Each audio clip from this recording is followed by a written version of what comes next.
Whispering Oaks isn't just a nursing home. It's a crumbling monument to neglect. The fluorescent lights buzz like dying insects. The beds are littered with damp stains, and the air always carries a foul undertone that no amount of bleach could hide.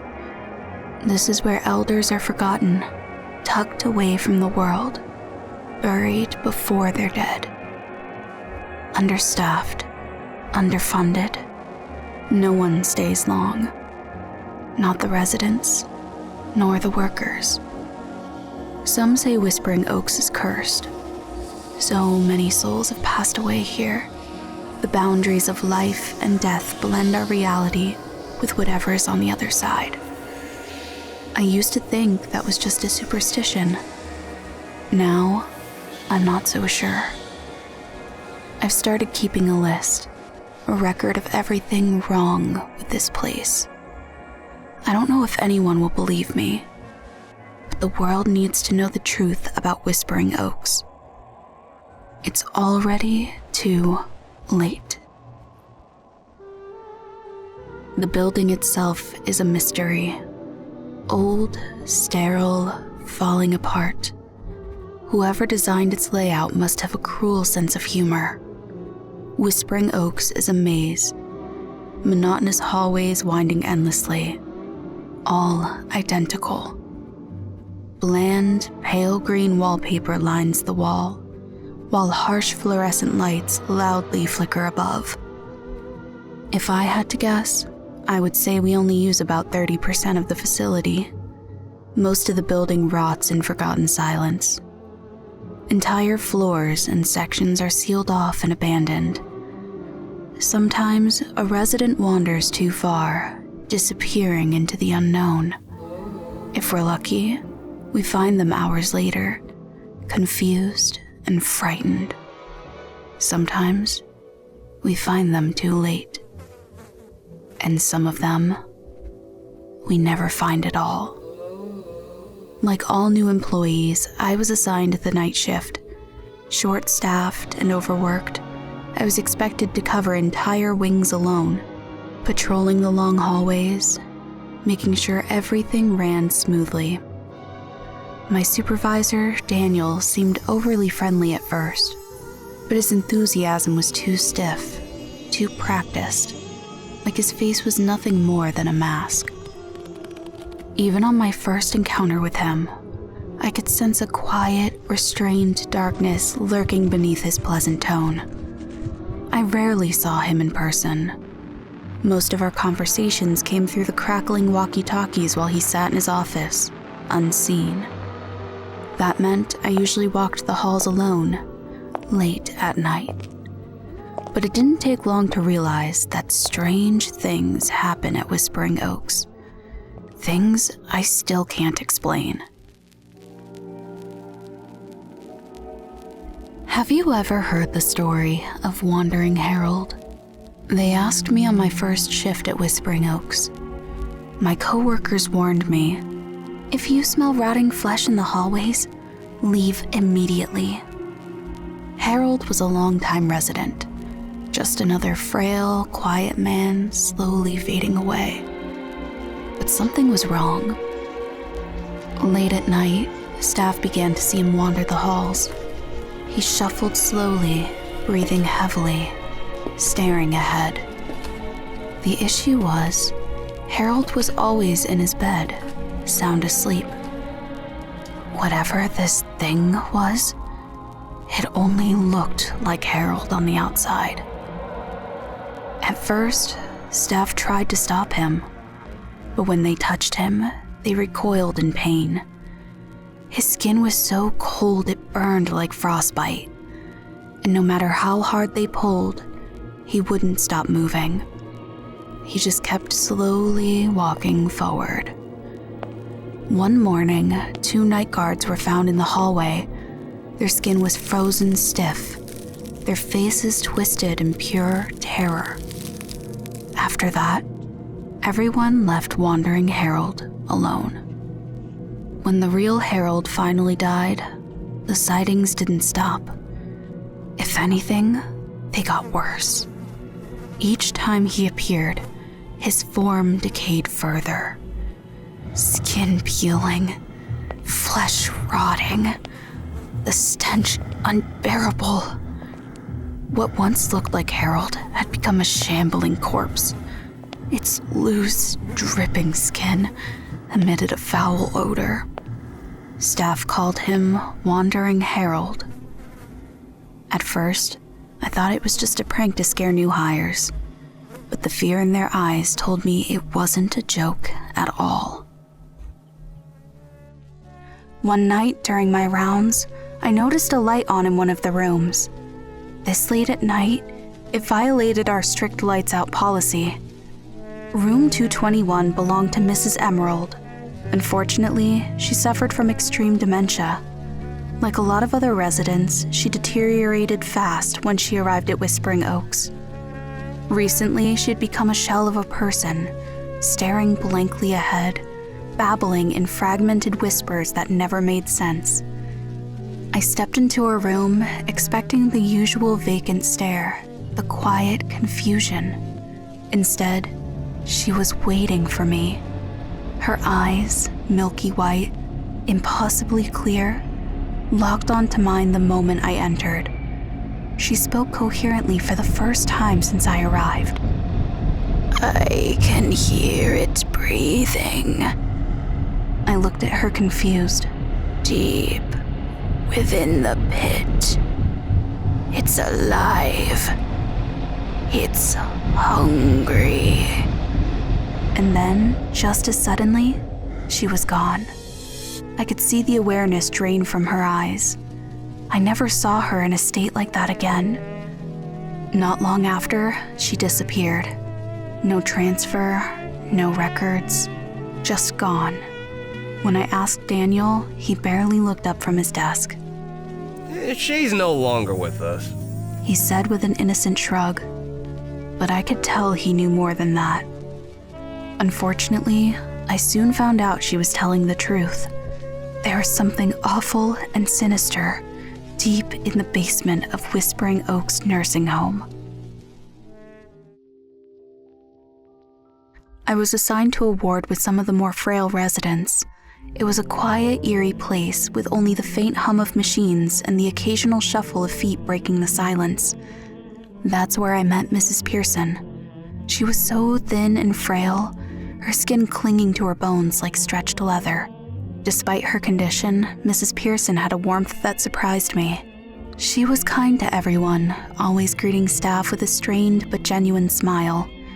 She would ask about our lives and tell stories about her grandchildren. She spoke about them with as much joy and enthusiasm as she could muster, but no one ever visited her, not once. One night, I was alerted to an emergency in her room. Her heart rate monitor had flatlined. Dread settled in my chest as I rushed down the hall, expecting to find her frail, lifeless corpse. When I arrived, I was surprised to find her sitting up in bed. She gave me a warm smile despite the shrill sound of her heart rate monitor. She looked fine, skinny and feeble, but definitely alive. I felt her chest and could find no heartbeat, no pulse. Every scan I took told me she should be dead, but she wasn't. In fact, she kept going for months, always asking about her grandkids. I never saw her eat or drink.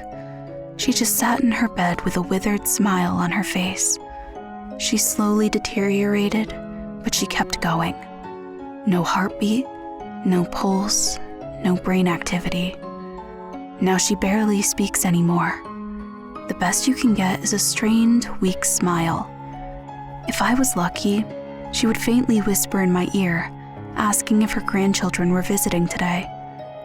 I don't think she can truly pass away until she sees them one last time. I hope they show up soon. One night, I was helping a resident get back to bed. She looked past me and timidly asked, "Who is that man behind you?" My stomach dropped. I turned fast, heart pounding. Nothing. Just an empty room. I forced a laugh, trying to shake the unease. What man? She hesitated, then pointed to nothing.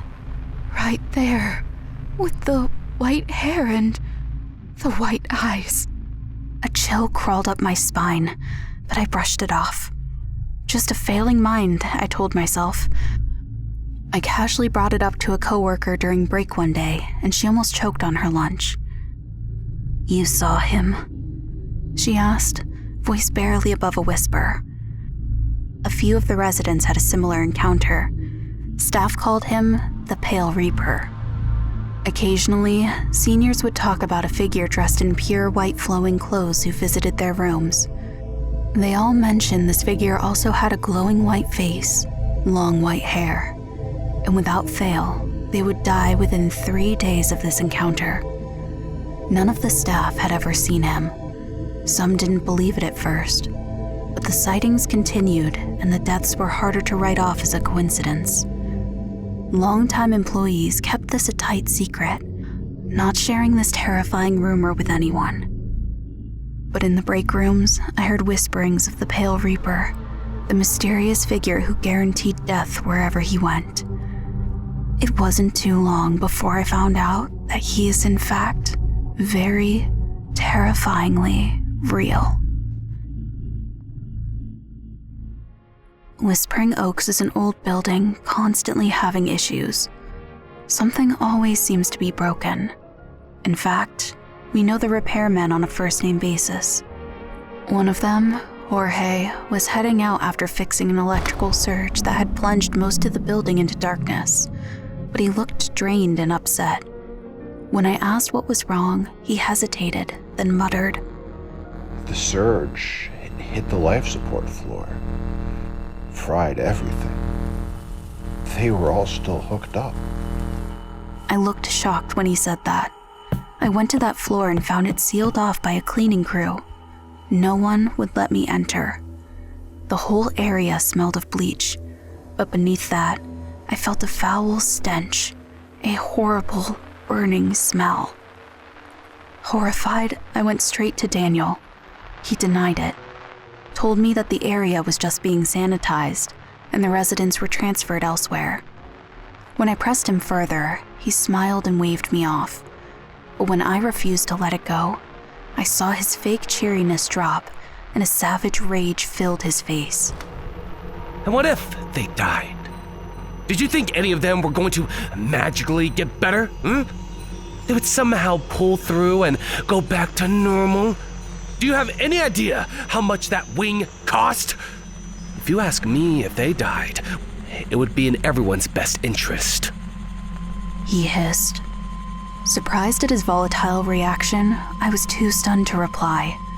As quickly as it dropped, Daniel's fake smile was back on his face, and with a small nod, he left me with my thoughts. I never brought up this topic again. Some nights, I wonder if it really was a system failure, or just a cold, calculated way to cut costs. I don't think I'll ever know for sure. I only wish that was the worst thing about this place. One night, I continued my rounds. My mind was swirling with all the unsettling things I experienced here in just a few weeks. Suddenly, my radio crackled to life. We need assistance in room 405. I rolled my eyes. 405? That was Vincent, my least favorite patient, pressing the help button over and over for bedside assistance. I groaned. I had been working too many shifts and was too exhausted to deal with him tonight. The staff whispered about his past, dark rumors of prison time and crimes too vile to repeat. He was a cruel monster, mistreating other residents and abusing the staff. I dreaded stopping at room 405, but that night was different. I found him in a state of pure terror. He had a bright fear in his eyes, flashing wide as I entered. Do you see them? He whimpered, his evil eyes now wide with fright. The room was dark and empty.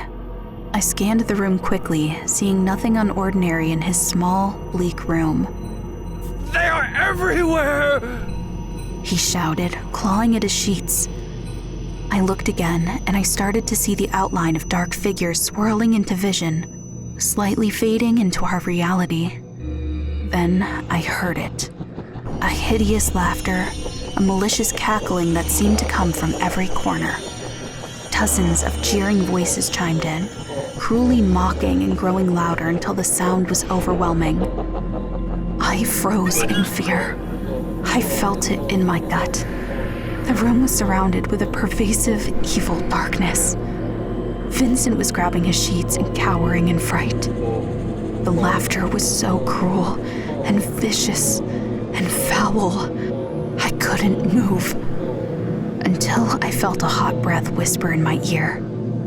He is ours. Leave us. I was terrified out of my mind. I covered my ears and closed my eyes to avoid these hideous beings. Then the laughter was gone in an instant. So was Vincent. His body lay cold and still, his wicked face frozen in a mask of unspeakable fear. To this day, I don't know if that was real or just a waking dream, a result of a messed up sleep schedule. I should have left Whispering Oaks after that night and never looked back. But I can't. Maybe it's guilt. Maybe it's just exhaustion. Maybe it's a duty I have to the residents. Whatever it is, something kept me going, night after night. Whispering Oaks is so large, it's like a maze. When I first started, I lost my way many times and wound up in some very weird places. One time, I took a wrong turn and found a set of stairs descending down, which struck me as odd. As far as I knew, we were never supposed to have a basement. Curious, I went downstairs and saw hallways I never knew existed. A long expanse of unfamiliar corridors extended before me, cold and unfinished compared to the top floor. Exposed pipes and brick walls lined the walls. Driven by curiosity, I ventured deeper, past locked doors and abandoned hallways swallowed in shadow. As I passed one of the doors, a sudden rattling broke the silence. The handle jerked violently, the door trembling as if something on the other side was pushing, pounding, desperate to get out. It sounded as if there were multiple people on the other side of that door. I barely had time to react before a voice cut through the dim corridor. You shouldn't be here. A security guard was quickly walking towards me. I didn't recognize him. He was different from the usual staff, dressed in heavier gear, and he was armed. None of the staff I worked with carried weapons. He sternly told me to turn around and head upstairs. "What is going on down here?" I asked him. This area is for upper management only. The look on his face made sure I didn't question his orders. Days later, I tried to put that strange experience out of my mind, until I heard a patient, Mr. Evans, mention the basement to me in passing. I was helping him get dressed for the evening, when he casually mentioned he was summoned to the basement. Intrigued, I asked why they needed him. He said they were feeding him. I tried to hide my concern. Who was behind those doors? Were there other seniors down there? When Mr. Evans disappeared the next night, I couldn't shake the thought. After that, I noticed more and more residents mention the basement, and shortly after they would disappear without a trace. I asked my coworkers, but they immediately changed subjects, avoiding the topic altogether. It wasn't adding up. They must know something is terribly wrong down there. Curiosity turned to obsession. What was happening in that basement? I needed to find out. I had to sneak into the basement to see what was really going on. Late at night, when the halls were dead silent, I slipped down those forbidden stairs. The basement was just as I remembered. Dark, cold, and unsettling. I wandered the halls and rooms.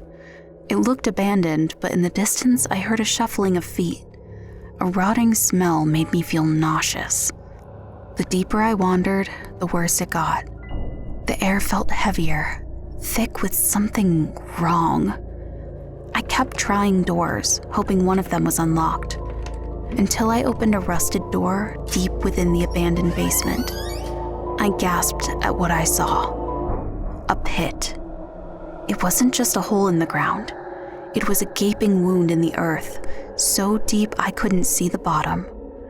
I cautiously approached and heard something faint, a slight rhythmic rustling of air.